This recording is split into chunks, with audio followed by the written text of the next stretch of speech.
Good morning, everyone. In the last session, we discussed about what is JSON, how to work with JSON data using Java application. So JSON stands for JavaScript Object Notation.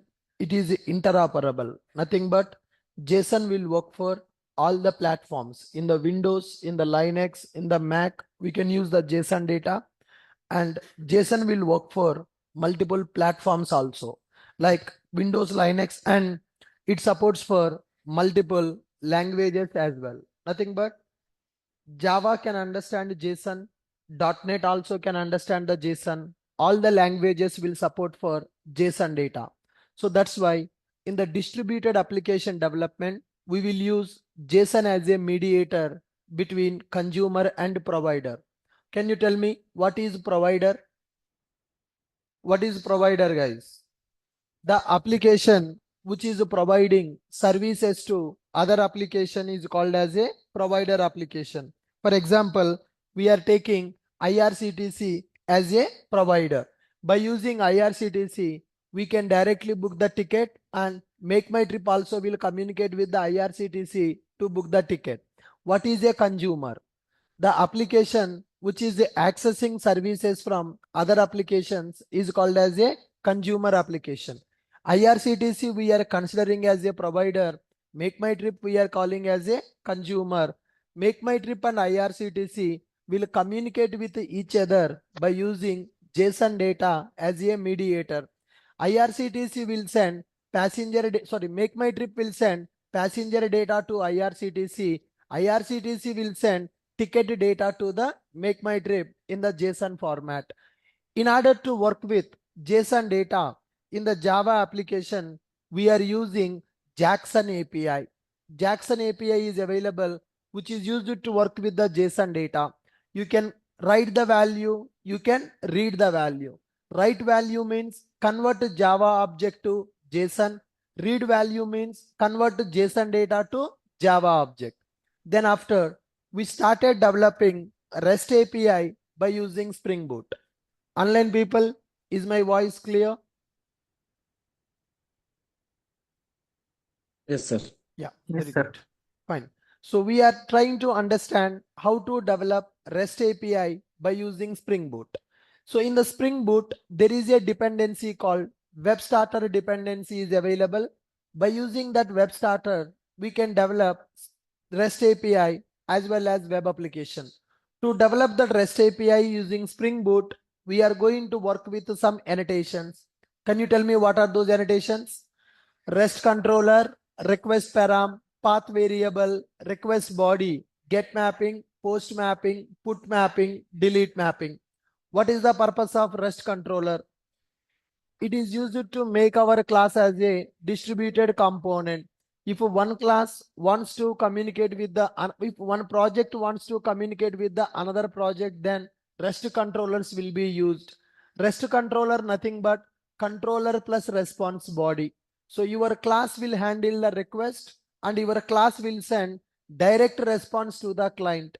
When you go for the REST controller, there is no UI. There is no UI when you go for REST controller. The next one is request param. So it is used to read query parameters from the URL. When a client is sending a GET request, he will send the data in the URL. That to read that URL data, we can go for request param annotation. Similarly, we have path variable. What is the purpose of path variable? It is used to read path parameters. Similarly, request body to read the data from the request body. Get mapping. I want to map my method to get request. Similarly, post mapping, put mapping, delete mapping. When we are working with REST API, mainly we are going to deal with get to post to put to delete methods to perform the operations, right? In the yesterday session, we created one REST controller also, and we are able to test it. How do we test that REST controller? By using Postman. REST controller means only business logic backend application. There is no UI available. That is the reason. In order to test our REST API, we are going to use Postman tool. We will use Postman tool. Okay. Now, Guys, here when we are developing REST API application, REST controller methods, REST controller class will be available, which is a distributed component. REST controller class methods will be mapped to HTTP methods. Whatever the methods we are writing in the REST controller, those methods we need to map to HTTP methods. What are the HTTP methods available? Get method is available, post method is available, put method is available, and delete is available. So when we are developing the REST API, we need to make sure all our REST controller methods are mapped to HTTP methods. When we should map our method to GET request. So when we should map our method to GET request, method is responsible to send data to consumer. So any method which is responsible to send the data to consumer. Now consumer want to get the book data, consumer want to get the product data, consumer want to get the ticket data. So my method is responsible to send the data to the consumer application. So when consumer want to get the data, then they will send a GET request. So the method which is responsible to send data to consumer, then we will go for GET method. Okay. Now next one is post method. What is the purpose of this? Method is responsible to create a resource or record. When consumer want to insert one record, they want to create one employee record, they want to create one product record, they want to create one book record. Whenever consumer want to create a record in the provider, then that method will be mapped to post request method. Okay. Then put method, method is responsible to update the record. Method is responsible to update a record. So when you want to update the record, then we are going to use put request method, then delete the name itself. Method is responsible to delete a record. So if you want to insert a record, then we will use post method. If you want to update the record, then we will use put method. If you want to delete the record, then we will use delete method. Get method, which is used to get the data. Get method is used to get the data. So HTTP, when to use get request method, when to map our method to get request, when to map our method to post request, put request, delete request, that maturity we should have. We are going to develop a REST API. That means we will create a REST controller. REST controller is responsible for B2B communication. One application can talk to another application by using REST controller. REST controller, nothing but controller plus response body. There is no UI. You send a request to the REST controller. REST controller will give you direct response. Inside the REST controller, we are going to write the methods, right? The methods are get request method, post request method, put request method, and delete request method. When we should write a get request method, if it is responsible to send the data to the consumer, then we will map that method to get request method. When to go for post request method, if that method is responsible to create a new record in the provider, then we will map it to post request method. Similarly, we will go for put request method. If it is responsible to update the record, then we will go for put request method. Next one is delete. If the method is responsible to delete a record, then we will go for delete request method. And another important point we need to remember, when we are working with this, 1 minute.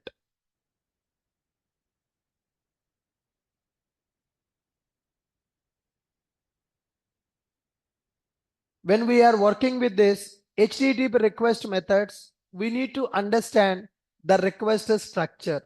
We need to understand request structure. So HTTP request will be available. Inside this request, guys, header part will be available and body part will be available. I want to send one HTTP request to the server. Consumer will send a request to the server. When consumer sending the request to the server, our request will contain header part and body part. Header part is used to specify some metadata. Header part is used to specify metadata. Body part is used to specify business data. That business data is also called as payload. Now, Make My Trip application want to send passenger data to the IRCTC. Okay, so that Make My Trip application will send a request to the IRCTC.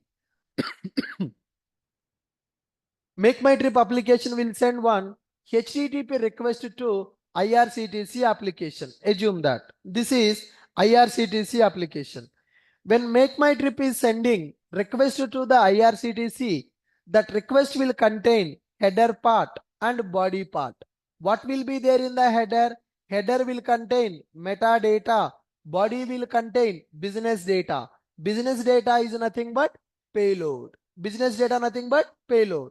Now, this business data we are going to send in the form of XML or JSON.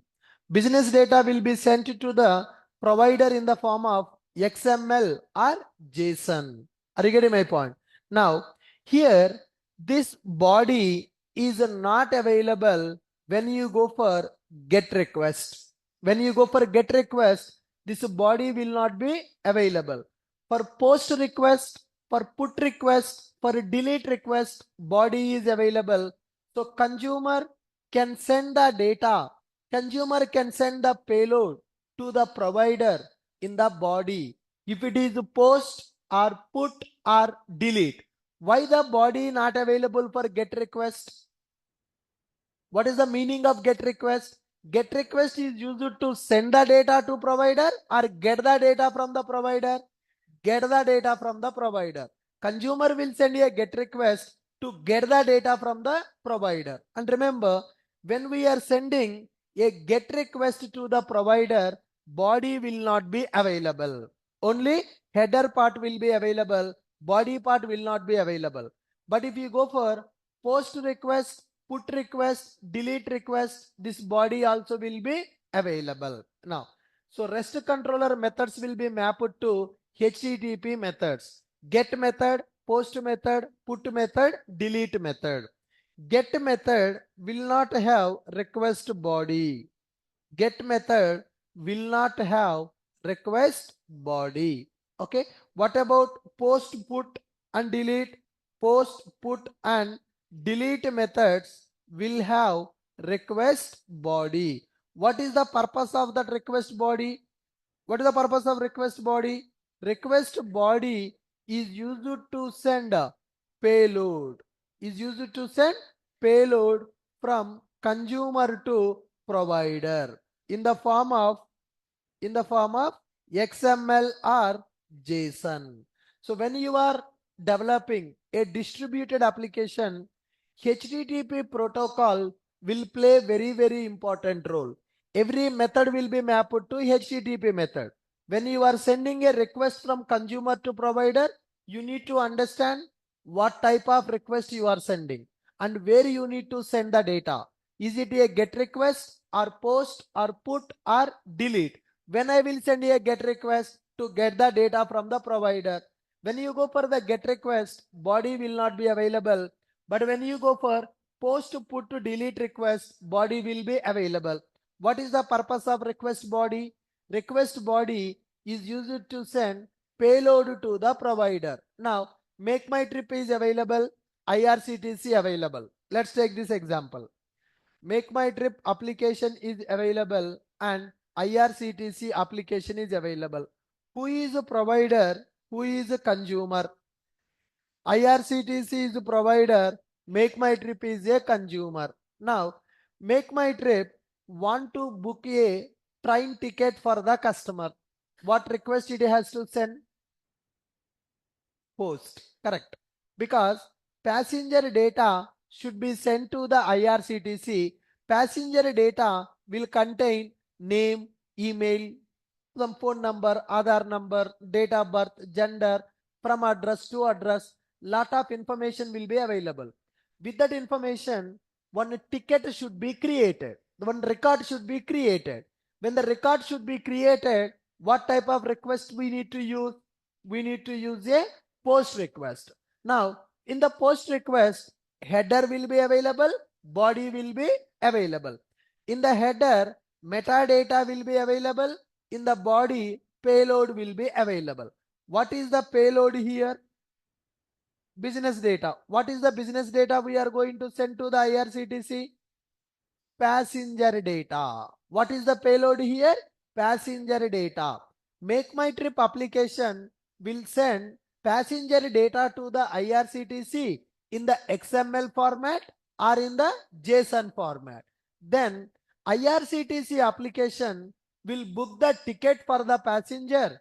IRCTC also will send response to the Make My Trip application by using response body. Okay, response header will be available and response body will be available. So HTTP request will be sent, HTTP response will be received. Make My Trip application will send HTTP request to the IRCTC. IRCTC will send HTTP response to the Make My Trip. So request will contain the header, body. Response also will contain the header and body. What is the meaning of a header? Header nothing but metadata. What is the body? Payload. When we are sending the request, the body contains passenger information. The body contains passenger information. Make My Trip will send passenger information to IRCTC in the request body. IRCTC will send ticket data as a response to the Make My Trip in the body. So without having the clarity on HTTP protocol, you cannot develop the REST APIs, because REST API is nothing but distributed application. One project is going to communicate with the another project. The two applications, one is called as a provider application, another one is called as a consumer application. Consumer and provider will communicate by using HTTP protocol as a mediator. Consumer will send HTTP request to the provider. Provider will send HTTP response to the consumer. In the HTTP protocol, mainly we will use four methods: get method, post method, put method, delete method. What is the meaning of a post method? Create the record. It will create the record. What is the meaning of a put method? It is used to update the record. Delete method to delete the record. Get method to get the record. Okay, now consumer provider side methods should be available. Inside the provider, we will create methods. These methods should be mapped to HTTP protocol. Then consumer will send a request to the provider. When the consumer is sending a request, consumer will send some data in the request. Okay, that data they will send in the body. That body represents payload. Payload will be available in the form of XML or JSON. Why we are using payload format as XML or JSON? Why not object? Interoperability, because consumer and provider may not be developed by using same technology. My consumer is a .NET, my provider is Java. So for both technologies, the common format is XML or JSON. So that's why always payload will be available in the form of XML or JSON format. Consumer will send HTTP request, provider will send HTTP response. But get is a special method. Get is used to get the data. That's why for the get request, body will not be available. When the consumer sending a get request, consumer cannot send the payload. Are you getting my point? Consumer cannot send the payload to the provider using GET request. Why consumer cannot send the payload by using GET request? GET is not for sending the data. GET is used to get the data. That's why body is not available for the GET request. But if a consumer sending post, put, delete, then body will be available. Then consumer can send the data in the body. But for the GET request, consumer cannot send the data in the body. Are you able to follow this? Right. And the next one, HTTP protocol methods we understood. What is the purpose of these methods? When to go for which method? Getting the data, get method. Post, creating the record. Put, update the record. Delete the record. Get method will not have request body. Post, put and delete methods will have request body. Request body is used to send payload from consumer to provider in the form of XML or JSON. The next one, response body will be available. What is the purpose of response body? Response body is used to send payload from provider to consumer. Payload from provider to consumer. Make My Trip will send passenger data in the request body. IRCTC will send ticket data in the response body. Like this, one application will communicate with the another application. Now, example. First point, Make My Trip will send passenger data to IRCTC in request body. In the request body, it may be XML or JSON. Can we call it as a payload? Yes, it is a payload. Then what IRCTC will do? IRCTC will send ticket data to Make My Trip in response body. In the response body, that also will be available in the XML or JSON format. So I hope now you got the clarity. What is the request body? What is response body? What is the request body? Consumer will send the data to provider. Consumer will send the payload to the provider. Payload nothing but business data. Payload can be XML.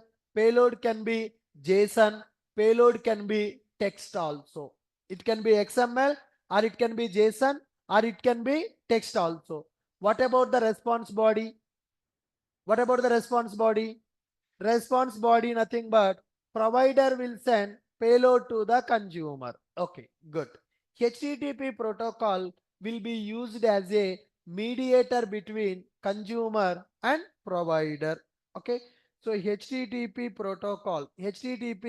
will act as mediator between consumer and provider. So here HTTP methods available.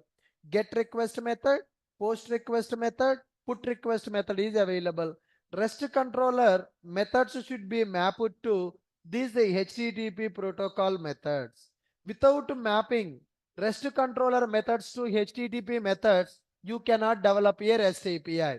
Every method in the REST controller should map to HTTP protocol. When to map to which method depends on the method functionality. Method is used to get the data, get mapping. Method is used to update the data, put mapping. Method is used to create the record, post mapping. Method is used to delete the data, delete mapping. So you need to have that maturity to understand when to map which method to which request. Which method should be mapped to which HTTP request. You should understand based on the requirement. Okay. Then next one, get request will not have the body, but the remaining methods will have the body. When we are working with REST API, request body will be available, response body will be available. Request body will be used by consumer to send the payload to the provider. Provider will send the payload to the consumer by using response body. Okay. And the next one, HTTP status codes, guys. HTTP status codes will be available. When consumer send request to the provider, provider will send response to the consumer with some status code. Status codes will represent how the request processed by the provider. I'm a consumer, I'm using one application. You are provider, different application. I'm sending the request from my application to your application. Then your application will process my request, will send the response to me. How the request is processed? Is it successful? Is it failure? Is it rejected? Is there any problem? Is there any client mistake in the request? Is there any server mistake in the request? That status will be given to the consumer by using HTTP status code. Provider will send response to consumer using HTTP status code. Provider will send the response to consumer using HTTP status code. Let us observe this. Let me create one REST API, file new, Spring Starter project, 20th application, Spring Boot, 19th JSON, it is in the different laptop. I will add that. Right, 20th application, Spring Boot, REST API, Java project I am creating, Maven, Java version 17. Packaging type I am using as jar file. Good. Next, what is the dependency we need? Web starter we need. That's it. Next, finish. Now, so my REST API project is getting created. My REST API project is created.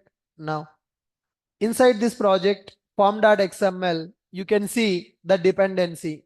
Web starter is available. Next one, let us create one REST controller, new class dot REST package, message REST controller. Any class name you can take. Message REST controller. Perfect. Let us map this method to the annotation @REST controller. So if you go to @REST controller annotation, what is this? Controller plus response body. REST controller nothing but controller plus response body. Okay. Next one. Let us write here a method. Public string get welcome message. Now, string message model is not required. What is the purpose of model? To send the data to the UI in the form of key value. Do we have the UI? No, it is pure backend application. It is pure backend application. String message, welcome to REST API. Okay, now I want to return that message. Now, this method should send the data to the consumer. Consumer will get the message. So I need to map this method to the HTTP request. If I don't map this method to HTTP request, can anybody access my method? No. Consumer cannot access this method. I need to map this method to a request. How to map this method to a request, guys? Go for get mapping. What is the meaning of get mapping here? What is the meaning of get mapping here? Consumer can send get request to access my method. Consumer can send get request to access my method. This method will have request body or will not have request body. Body will not be available. Why the body will not be available? Because it is a get request. Get request will not contain the body. Okay. Now, method is available. It is mapped to get request. Let us run this. Run as boot application. By default, Tomcat will be used as a embedded container. Server is started. Now I want to test this method. Is it working as expected or not? I want to test it. Can we do that? How to test it? As it is a get request from the browser also you can test it. From the postman also you can test it. What is the best option? Postman. Go to the postman. Go to the postman. Send a get request and see the response we are getting from the provider. Now, Can I call this application as a provider application now? Yes, can I call it as a provider? Yes, it is a provider application. Localhost colon 8080 slash welcome. Now here, what is the request type? This welcome URL method mapped to which type of request, guys? It is mapped to get request. So let's go to the postman. Let us send a get request. Localhost colon 8080 slash welcome. Click on send. When I click on send, am I getting the response? Yes. Can you see this one? 200. Okay. 200 represents success. Whatever the request you have sent, server able to process the request successfully and send a response. So that 200 is called status code. When the consumer, my postman is acting as a consumer. My REST API is developed by using Spring Boot. That is having one get request method. Now I am using, my consumer is not available. I am using postman as a consumer. By using postman, I am sending a HTTP request to the provider.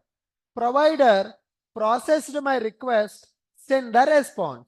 How the request is processed? Successfully it processed.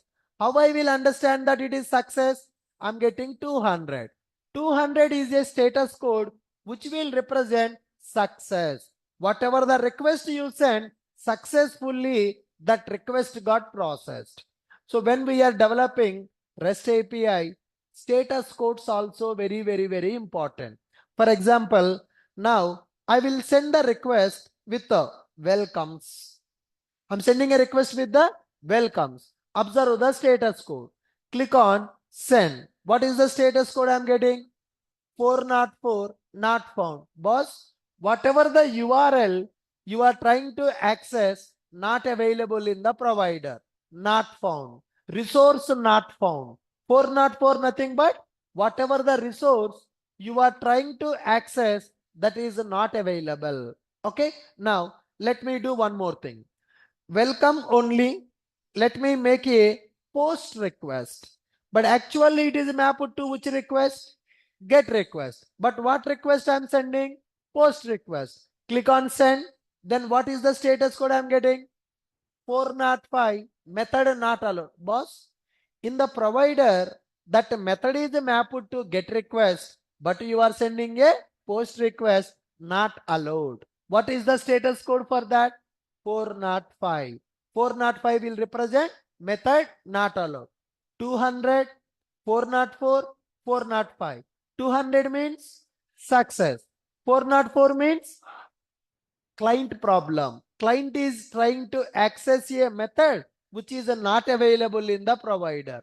When you will get the 405, method is mapped to one HTTP request, but you are sending another HTTP request. Then you will get 405 method not allowed. Able to follow this? For example, when this method is executing, there is some problem in the method. When I am executing this method, there is some problem in the method. Some exception occurred in the method. When exception occurred in the method, how it will behave? Get request welcome. Correct method only, correct URL pattern only. Click on send. What is the status code? 500. What is the meaning of 500? Server problem. There is an exception in the server. Our method is not executed completely. Then you will get the status code as a 500. In the interview, they will ask these questions also. When you will get the 404, when you will get the 401, when you will get 405, when you will get the 500. Can you tell me what are the status codes you have seen in the REST API? 200, 404, 500, 405 available. Now, so for every status code, there is a reason, right? So 200 means success. 404 means resource not found. 405 means method not allowed. 500 means server problem. Okay. Provider will send response to consumer using HTTP status code. Now, in this HTTP status code, two XX category is available which will represent success. So any status code from 200 to 299 is called 2XX status code which will represent success. 200, 201, 202, 203, 204 up to 299, those are called success status codes. Any status code which is related to 4XX, that is called client error. Client nothing but consumer is sending a invalid request to the provider. Maybe invalid method, maybe invalid URL, maybe some incorrect formula that they are applying to access a server. Then you will get the 4XX status code. When I say 4XX, 400 to 499. So 2XX nothing but any number between 200 to 299 will represent success only. Any number from 400 to 499 will represent as a client error. And we have 5XX, any number from 500 to 599, it will represent server error. So mainly in the REST API development, we are going to see these HTTP status codes. Provider will send response to consumer using status code. 2XX represent success. 4XX represents client error. 5XX represents server error. Are you guys able to follow me? Now, if you see in my REST API method, currently I am writing one method. That method is simply mapped to get request. My method is simply mapped to get request. So this method is sending a message as a response. Inside the method, is there any logic available to send the status code to the client? Is my provider deciding which status code should send to the client? No. By default, Spring Boot is taking care of that status code. We are getting 200 as a success status code. By default, we are getting the status code as a 200. But in the real time, I want to customize the status code. Sometimes I want to send 200. Sometimes I want to send 201. Sometimes 202, 203, 204, 405, 406, 401. I want to decide status code in the response. As of now, I am deciding the status code, or Spring Boot deciding the status code. Spring Boot is deciding the status code. Okay, now let me write one method, public string do action something. Public string do action system.out.println do action method call. I want to write some business logic in this method, but I don't want to return anything as a response. Earlier, my method is returning some response. Now my method is not returning any response. Now I want to map it to get mapping. Let me write the URL pattern as action. Let me write the URL pattern as a action. What is the return type of the method? Void, nothing. Method is not returning anything. Now let's run this application. See the behavior. Run as boot app. Clear the console. Go to Postman. I'm sending the request to first method welcome. What is that? We are getting the response successfully 200. That is okay. Now let me go for action. Action. See the console. Method is called or not. Clear the console. Then send the request. Method is called or not. I'm able to send the request. Am I getting any response? Am I getting any response? Is there any response that method is sending to the consumer? No. When the method is not sending the response to the consumer, status code should be 204, not the 200. 204 means no response. Request is sent, method executed, your request processed successfully. No need to send any response to the consumer. When our method is not sending response to the consumer, status code should be 204. 204 means no content. Okay means response is sent to the consumer.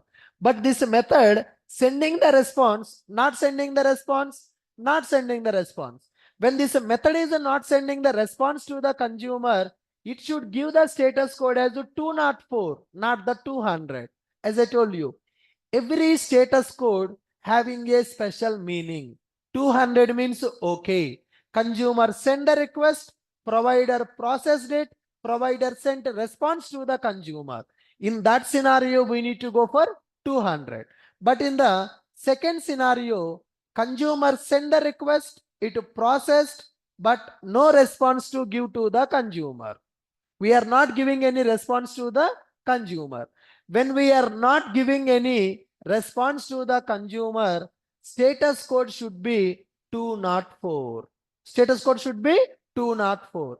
So programmatically, we need to decide status codes in our application. If you don't decide the status code, by default Spring Boot will take it as a 200. By default will take it as a 200. I don't want 200. I want 204. I want to decide status code for my application. Getting my point? If you want to decide status code for your application, instead of taking string as a return type, we need to take the return type as a response entity. Earlier, what is the return type I have taken? Direct string I am returning. Now I am taking response entity as a return type. What is the meaning of response entity? We can decide status code for the response.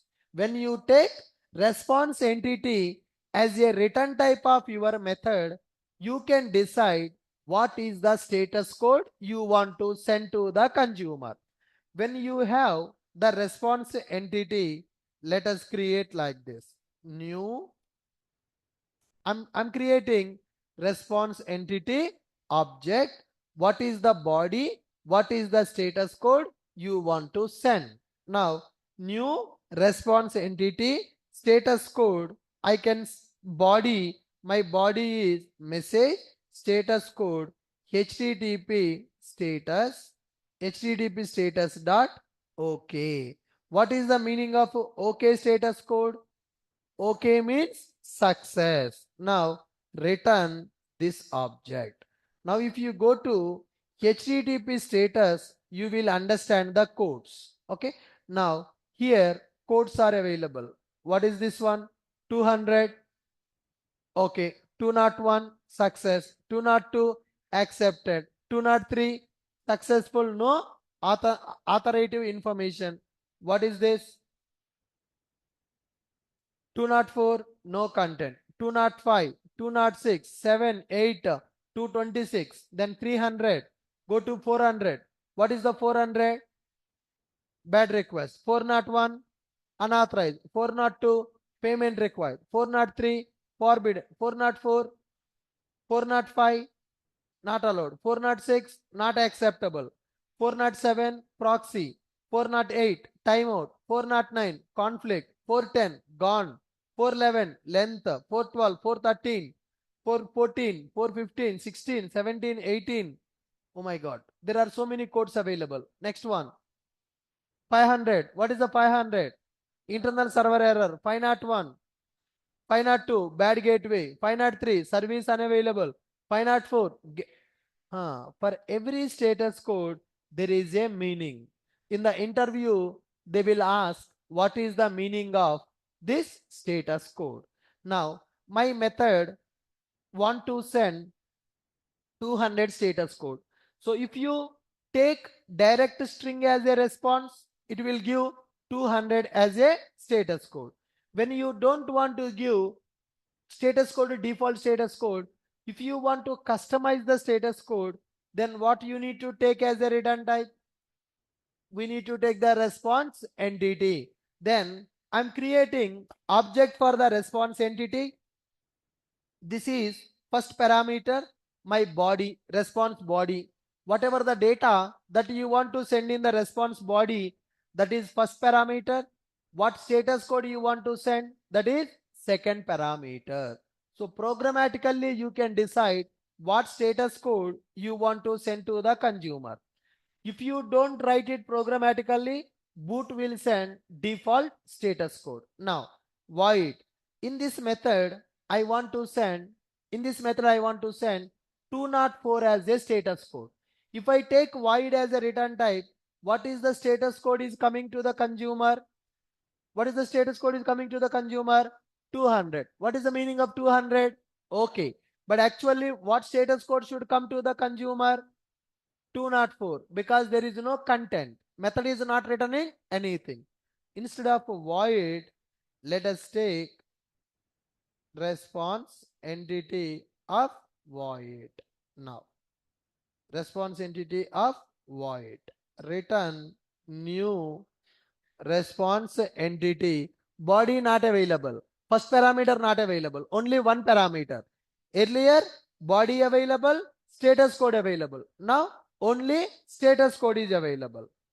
HTTP status dot no content. HTTP status dot no content. What is the meaning of no content? What is the meaning of no content? Method is not sending anything to the consumer. Request is coming, method is executed, but we are not sending anything to the consumer. In that scenario, we will use no content as a status message. No content means what is the number?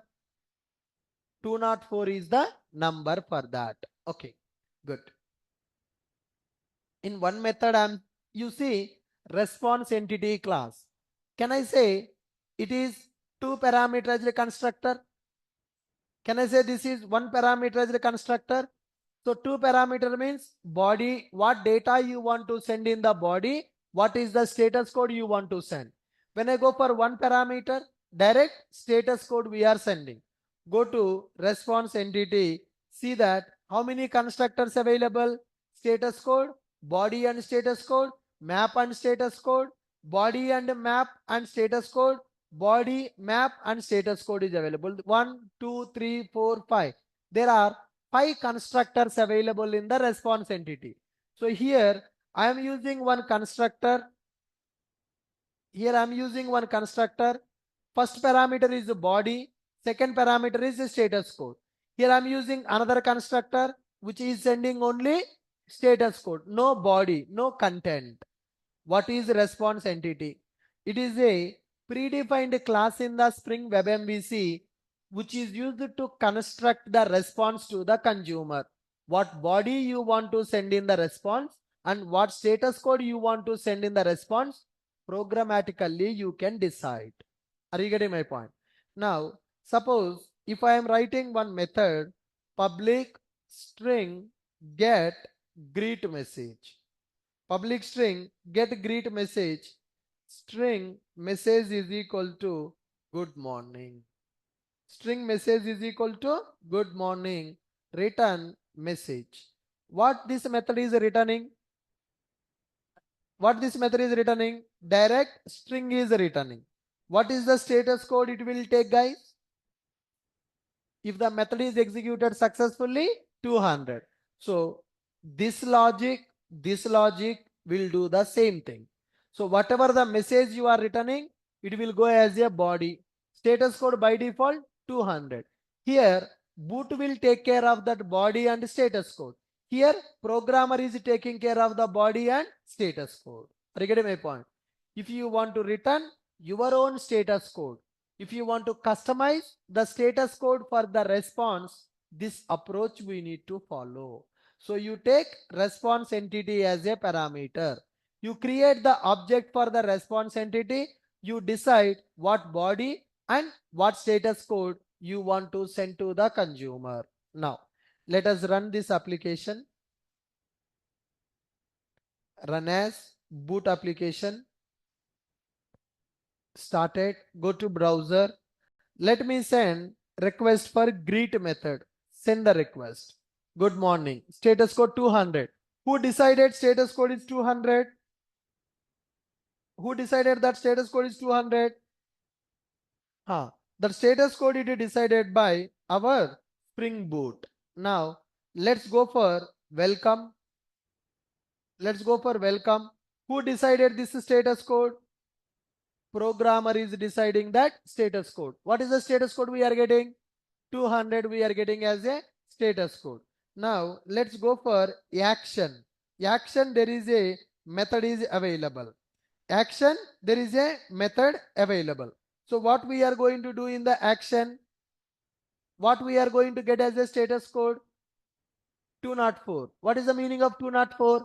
No can't. So programmatically, can we decide status code to the response? Programmatically, can we decide the status code in the response? Yes, programmatically we can decide status code in the response. Are you guys getting my point? Programmatically we can decide status code in the response. Very good, guys. Good. What is the response entity? What is response entity? It is used to decide what status code we need to send to the client. What status code we need to send to the client, that we will decide by using this response entity.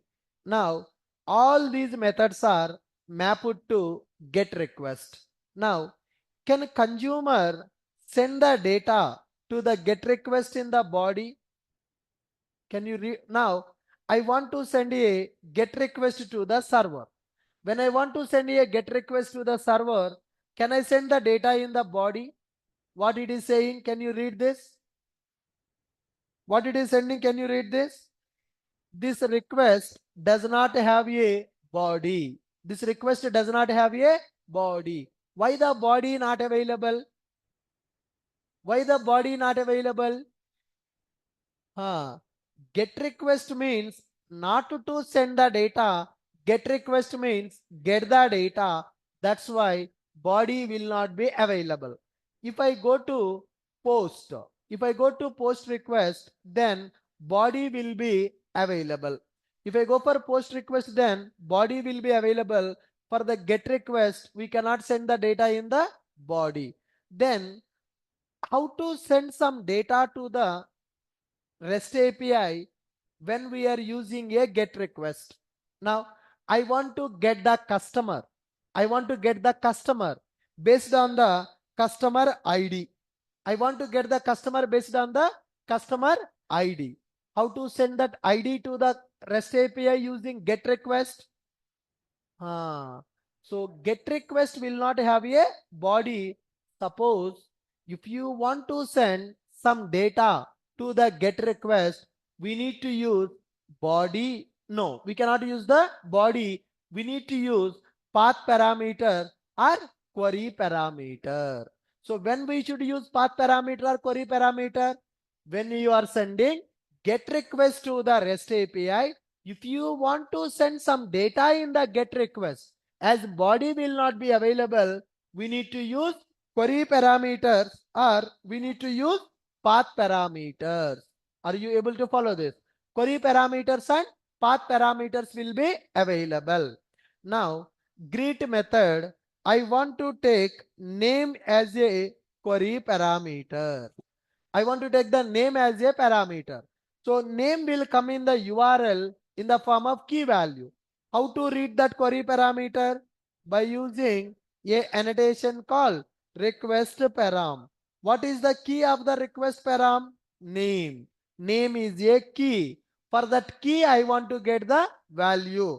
Then you keep the name here. You keep the name here and write some comma. Good morning.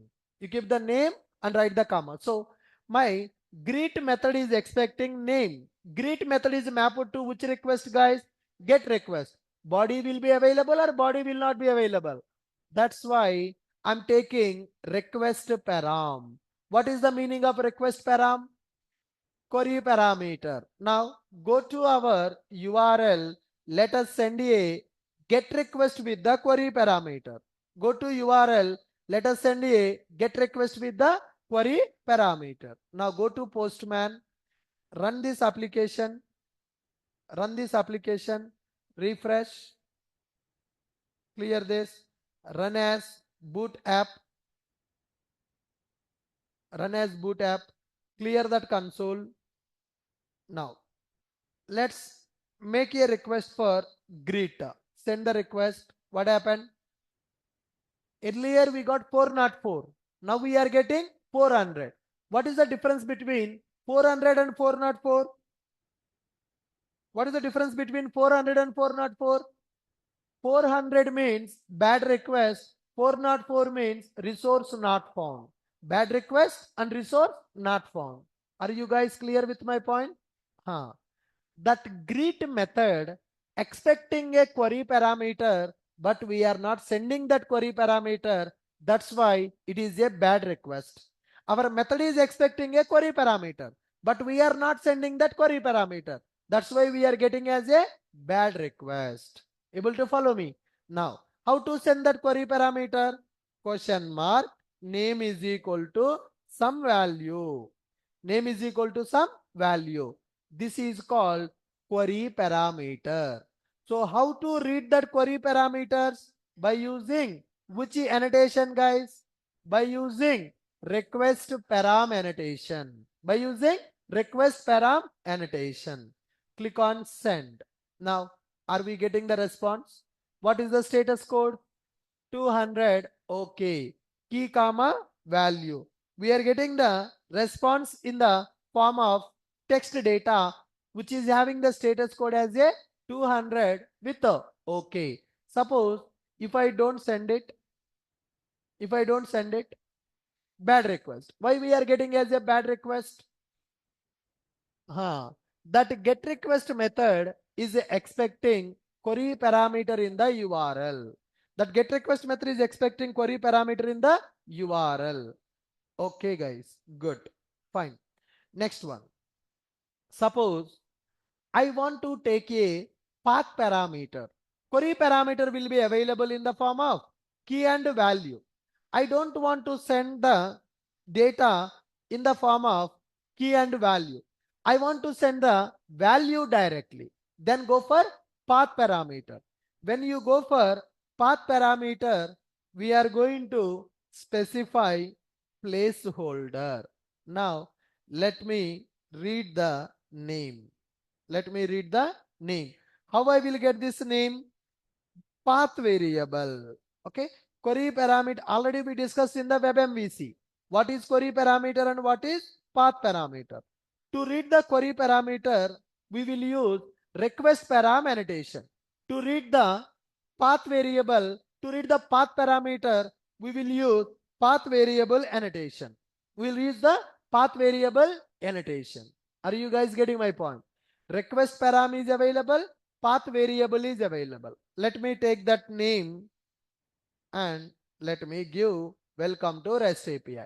When you are using path variable, you need to specify that in the URL pattern. For query parameter, no need to specify. For path variable, we have to specify. Are you clear? Good. Stop it. Run as boot app.